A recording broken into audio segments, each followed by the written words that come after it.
Hey everybody, welcome to the Penniless Dreamer, where the name says it all. We're penniless, but we do have dreams. I'm your host, the Penniless Dreamer. Today, I'm going to talk to you something from my personal experience. I've been trying to think of how to word this one or come off really good with it or not weird or anything else. It's been really hard to do.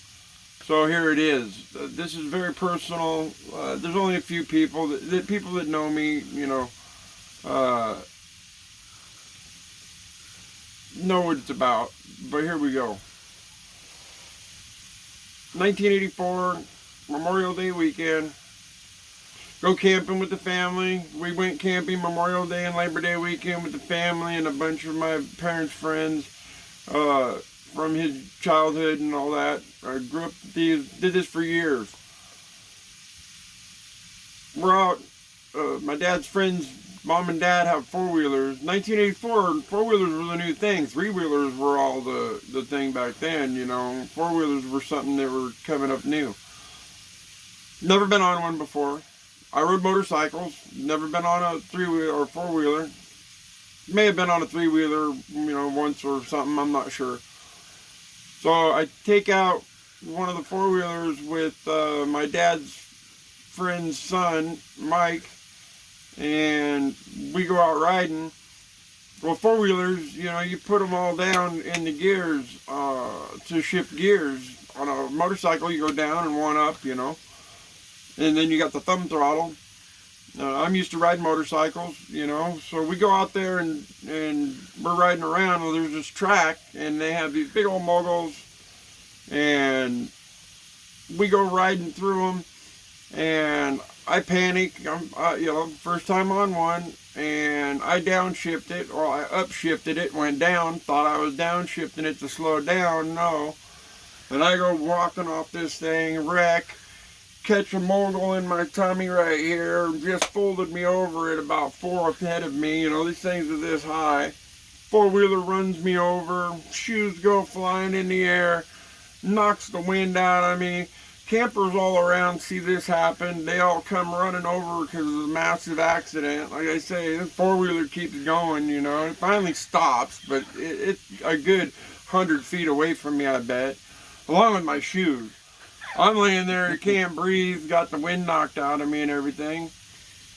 All these people come running over and they try to get me on the ground and stop me from moving around because they saw it was a horrific accident. I mean, I went flying before I hit the mogul. Anyway, I finally catch my breath. I'm okay, nothing's broken and I'm not really hurt. I mean, yeah, I got a few scrapes, one right here, really.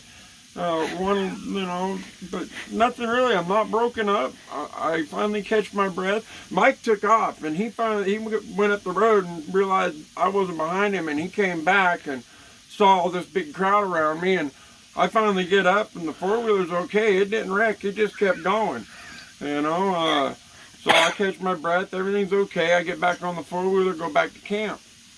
Well, I had just eaten not 10 minutes before this accident happened. And I get back to camp and probably 15 minutes has elapsed after the accident, and I start feeling like I have to go to the bathroom, but I feel like getting sick at the same time. I told my dad and everybody there what happened. I wrecked the four-wheeler, but I was okay, but then I, just start feeling really bad.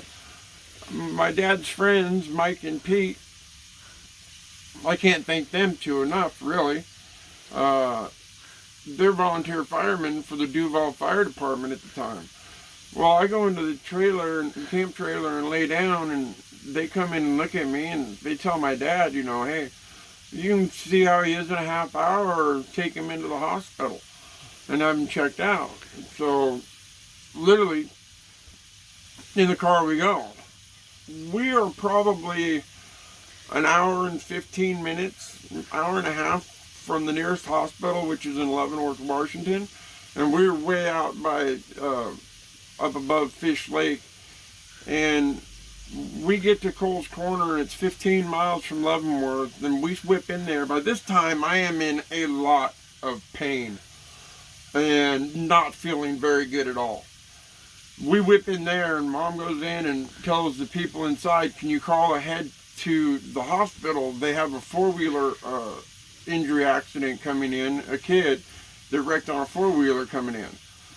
And then they take off, and down the canyon we go to Leavenworth. They call, whatever. Well, we get to the hospital, and I'm literally out of it. They come out and look at me in the car, doctors, nurses, whatever, and they realize that I am a four-wheeler injury accident, but they were looking for broken bones and you know, blood and everything else. And here's this kid just moaning in the back, you know, of a car, no blood or nothing. They put me in a wheelchair.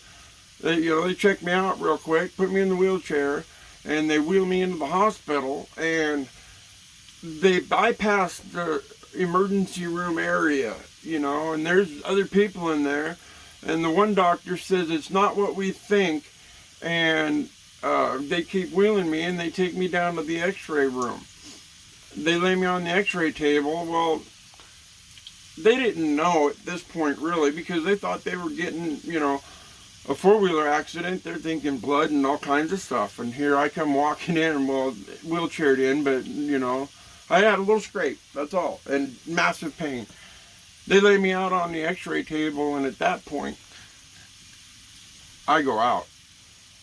I am no longer here. I don't remember anything from that point until waking up and having 15 holes in this arm and 10 or 12 holes in this arm and crash carts all around. I had coded out at that point and flatlined. I've been told, and I don't know, I haven't checked everything. I've just been told, but it was several minutes, you know, 3 minutes or so. At that point, I've told everybody that, you know, yeah, I didn't see anything. And I didn't. I'll be honest there. I never saw anything. It was just a part of me that was gone. Anyway, they rush me to, they do all these things after they get me back, get me stable. They do their test there, and they realized that I had ruptured my spleen and I had just bled out and flatlined on their x-ray table. From what I understand, all their stuff is down at the emergency room. Now, you know, in the emergency room place. I'm in the x-ray room. There's nothing in that x-ray room. And when I went in there and they laid me out, and literally, I'm telling you, I went from the wheelchair to the table, laid flat, and out I went. They literally went nuts in that hospital, screaming for everything. And I've gotten told this from my mom and everybody that, you know, it just went nuts. I go into the surgery room. The last thing I remember before I passed out was seeing an old man with no hair, or just a little bit of hair, putting things out. And all I remember thinking to myself is, man, I hope he's not the surgeon. And I don't know why I ever thought that. It's just that, man, I hope he's not my surgeon. And I went out. This is probably 4 o'clock in the afternoon, 3 o'clock Sunday, Memorial Day weekend. The next thing I remember from surgery is waking up at about 1:30 a.m. Monday morning or Sunday night. It's past midnight now, so it's Monday. And all I've ever described is this beautiful blonde nurse standing there next to me. I wake up. I don't remember anything. The only thing I remember is laying in the operating room and waking up to her. She had a glow about her. Now, all she told me was, everything will be all right and it is going to be okay. At that point, I never took it into context. I just thought it was my nurse checking things, because I know what happened. I knew where I was. I just had that block of time gone. The next morning, and at that point, I'm in and out, you know, nurses in and out and stuff. That was the last nurse that I saw until about 5 a.m. when they came in to do checks. It might have been 3. And it was a different nurse. And then when 5 or 6 came around, there was a couple nurses in there checking in, and I'm pretty sure they were shift changing. And I asked them, "Where's the nurse from last night?" And they're like, "Were your nurses from last night?" I said, "No, the other one."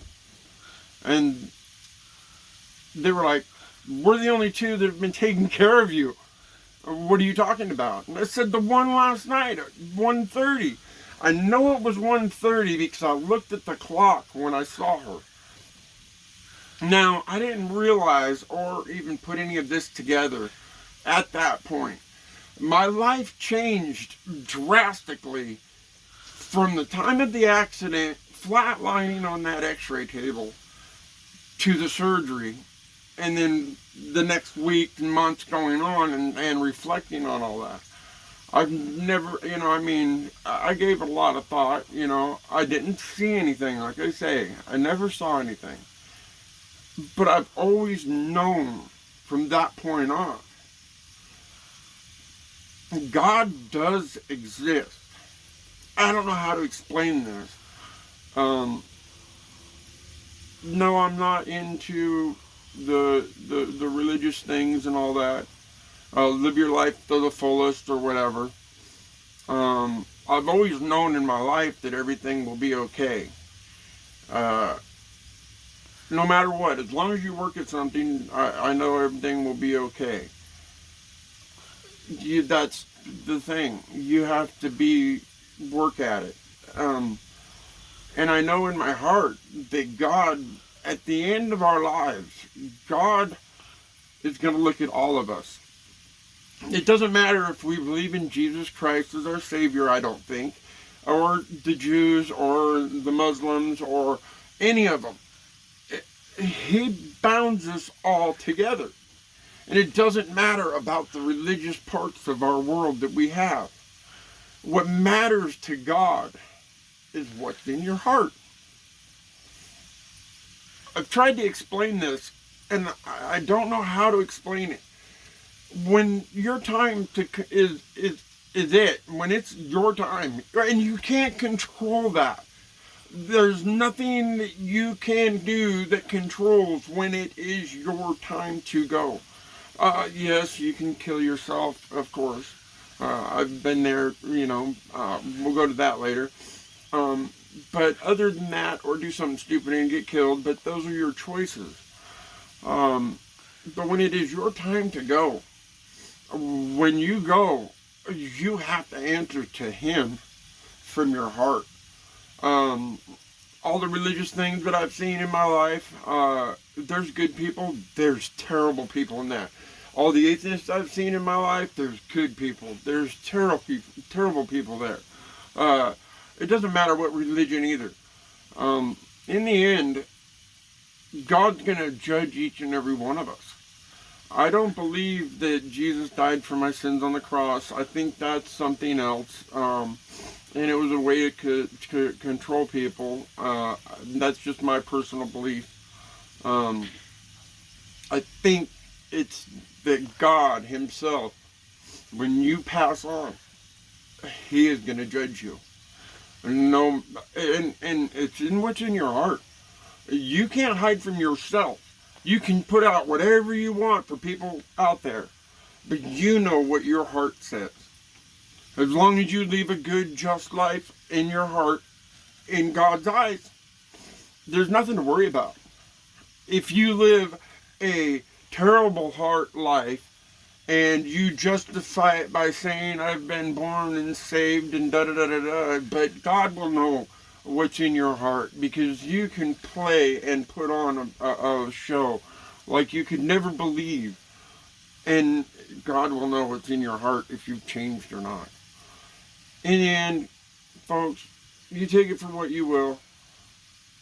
You answer for what you do. God will see you for who you are. Anyway, folks, have a nice day. I'm Finley Streamer.